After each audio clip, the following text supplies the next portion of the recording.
let's chat about Tony Hawk's Pro Skater 3 and 4 remake. So last week, Tuesday the 4th, we find out that we are getting a Tony Hawk's Pro Skater 3 and 4 remake. Actually, really great news. And also, I want to prerequisite what we're going to talk about today with the fact that I still think this is really good news. Yeah, there is some bullshit and some misleading, shall we say, and to be honest with you, downright false information that we appear to have been given about this game from Activision. However, I do still think that this is a good thing. I'm still going to pick it up. I'm still going to play it. I still want to re-experience Tony Hawk's Pro Skater 3 and 4. And whilst I'm going to talk about the weird things that have come to light since the announcement of this, still, there's a whole generation of kids now that are going to get to experience Tony Hawk's Pro Skater 3 and 4, if not quite in the original form that I got to experience it in when it first came out. So yeah, I'm happy that it exists. I'm still going to buy it. However, there's a bunch of stuff here that I'm pretty pissed about, I'll be totally honest. So for anyone watching who's like unaware of the Tony Hawk's Pro Skater formula, for Tony Hawk's Pro Skater 1, 2, and 3, the game would run on these like 2-minute windows where you would go into a map, you'd have 2 minutes to kind of try and achieve as many of the goals on a goals list. You would go in, you would have 2 minutes, you try and beat the high score, you try and collect skate, whatever it was, and then the 2 minutes would be up, you'd be out, your run would be over, and you would start it again until you completed the list of goals that you had to complete within that level. So when we got the Tony Hawk's Pro Skater 1+2 remake, obviously it followed that same formula. That was how the games were when they were released, which is fine. And the formula's fine. It works. Specifically works really well in those games because when the levels were created, they were created with that in mind. And I'm making an assumption here, but I have to say that I think it's a pretty obvious assumption to make that this formula of the 2-minute rounds was an idea based entirely on the constraints of the game and the constraints of the hardware that these games were being built on at the time, because the levels are pretty small, the list of things to do is not super extensive, you know, to prevent you from just going into a level and completing it all within a few minutes, moving into the next level, doing the same thing. If that was the case, you would probably get, you know, a couple of hours out of the game in total. The idea was to keep players locked in for longer, make the game feel essentially bigger than it was, which isn't like a deceitful trick or anything. Like, that is something that a lot of games had to do back then. So then we move on to the 3 and 4 remake. Now, the problem here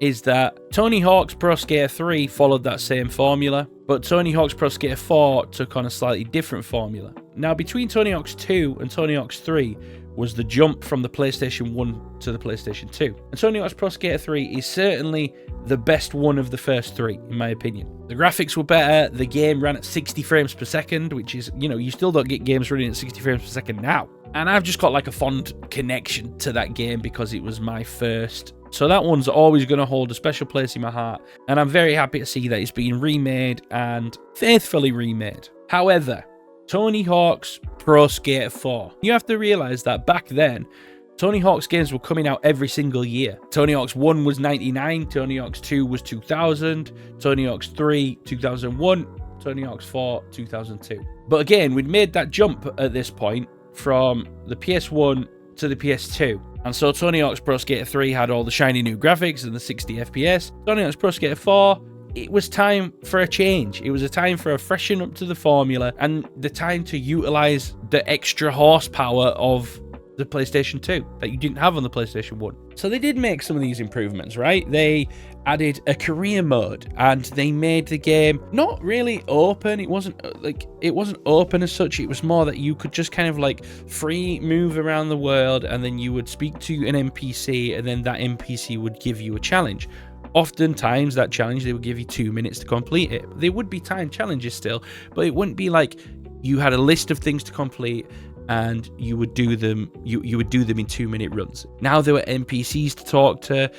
They would give you cash. You could spend that cash on like new boards, new gear, progression, and because of this the maps were bigger, there was more to do in them, and they were all great changes. Now it's come to light that since we got the announcement last Tuesday of the Tony Hawk's 3+4 remake, that Tony Hawk's Pro Skater 3, fine, it's going to be the same. But Tony Hawk's Pro Skater 4, they're removing the career mode and going back to this like 2-minute challenge run thing, and it just stinks. It fucking stinks. You have to understand, these choices to expand Tony Hawk's 4 and create this new way of playing were all based on the progression of the series. They were based on making the series better. They were based on making the series bigger. They were based on utilizing the extra hardware power that was available at the time. So why the fuck in 2025 are we going backwards? Why the fuck are we taking something sacred to so many Tony Hawk fans and just doing away with it, and without explanation? One of the real big fucking problems here is that they've tried to gloss over it and brush over it, hoping that people wouldn't realize the funky wording that's being used. Here you can see on Kotaku, here it says, the new remake is being developed by Iron Galaxy, set to launch in July, and while it will feature the old maps, songs, skaters, and tricks fans remember from the classic games, which we'll touch on that in a second actually, because that's not true either. There will be at least one big change involving Tony Hawk's Pro Skater 4's career mode. Kotaku was able to confirm with Activision that Tony Hawk's Pro Skater 3 and 4 will not include the original career mode seen in the OG version of THPS4 on the PS2. Instead, like in the first 3 games, each THPS4 level will feature a list of challenges to complete in a 2-minute run. Get the fuck out of here. Why? Why are we doing that?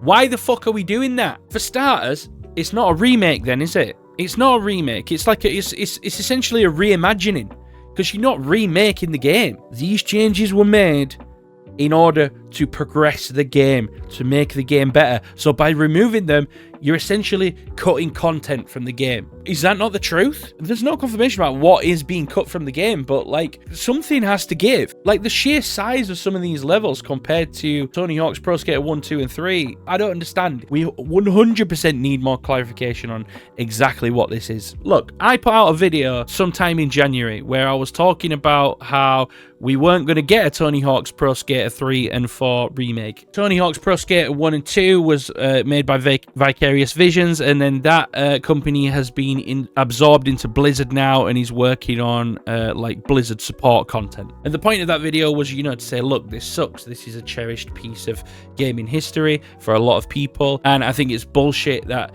companies are not taking these things seriously. It's like Toys for Bob, the Crash Bandicoot devs were also being absorbed into some wing of Activision before they were like, nah, fuck this, we're out of here, we're gonna move and we're gonna go back indie. So that's like Crash Bandicoot titles, Spyro titles that we're losing because this big conglomerate of a company is just firing all its resources into its biggest selling games. I get it, like, people might be like, well, yeah, like, of course it's making them the most money, but look at Capcom, look at Square Enix. These companies are consistently churning out games and staying faithful to basically all of their franchises. And so, yeah, I was reminded by this comment here that my video did age like milk, because we are, in fact, getting a 3+4 remake. But the thing is, it's not being made by Vicarious Visions. It's being shipped out to a different company, Iron Galaxy. They're cutting content, and it's not being faithfully recreated. Now, it was only 2022 when Vicarious Visions was absorbed into Blizzard, therefore cancelling whatever original version of the Tony Hawk's 3 and 4 remakes was in the works. Meaning that since then, this project has been shipped over to Iron Galaxy, presumably started again. It's 2025 now. Conceived, created, developed. In like 2 years, this thing's been created. It's been rushed out. And that's why we're not getting the full features. Because if you keep asking the question, if I could sit down in front of someone from Iron Galaxy or Activision and be like, okay, but why? I might get some like market machine, corporately churned answer, the same one that we'll probably get in the coming weeks or months about it. But ultimately, if you keep asking that question, why, the real answer is going to be one of a few things, right? It's going to be, it was cheaper to do, it took less time to do, we needed fewer resources to do it. Max. Put in as minimum effort as we can to gain the max profit. We're within our rights to be pissed about it. I mean, it was obvious there was going to be some changes, but we've also had confirmation that Bam Margera is not going to be in it. There'll be some legal bullshit behind that, I'm sure, but still, it's a bit like, yeah, the guy's off the rails now, but like, guys, he was off the fucking rails then. That's what made him famous. What are we doing now? We're policing the Bams out of this situation, but back then we were profiting off it, right? I'll let that one go. But changing the way that the game fundamentally played, and not for the better, it's beyond me. I wonder if Ollie the Bum's going to be in it. I bet Ollie the Bum's not going to be in it. At this stage, what would I rather them do? I'll be honest with you, I would rather them take another year on it, and I would rather them create the game as it was intended. You have to realize that, like, you know, Tony Hawk's Pro Skater 4, it might not be held in as high esteem as like Tony Hawk's Pro Skater 1 and Tony Hawk's Pro Skater 2. Like, when people talk about the Tony Hawk's games, they talk about those ones because they were literally game changers. They were the first ones in the series. But Tony Hawk's Pro Skater 4, in my opinion, is one of the most important games of the series because this was the game that laid the foundation for the Tony Hawk's Underground games. Without this pivot away from the 2-minute challenge lists, we wouldn't have got the Thug games, and they are easily the best ones. Any Tony Hawk's fans out there are going to tell you that Thug and Thug 2 are the best ones. It's just widely known. Thug was the continuation of this system. So to go back on it is like a literal shit in the mouth.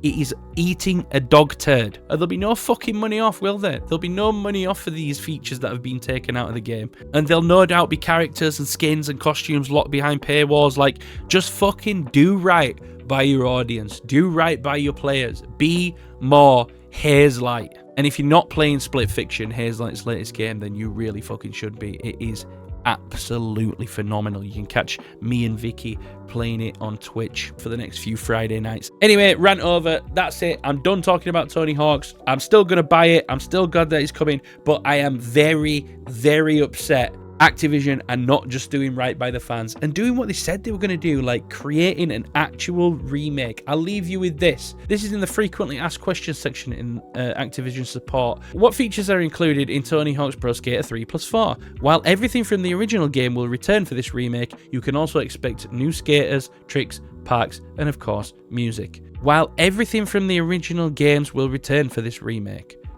That's a lie. Immediately contradicted right fucking here. Skaters and tricks. Along with Tony Hawk himself, you'll get a balance of veteran and new skaters to choose from, with a wide range of new tricks to discover. So we're getting some of the old ones, some new ones. Some of the old ones, not all the old ones.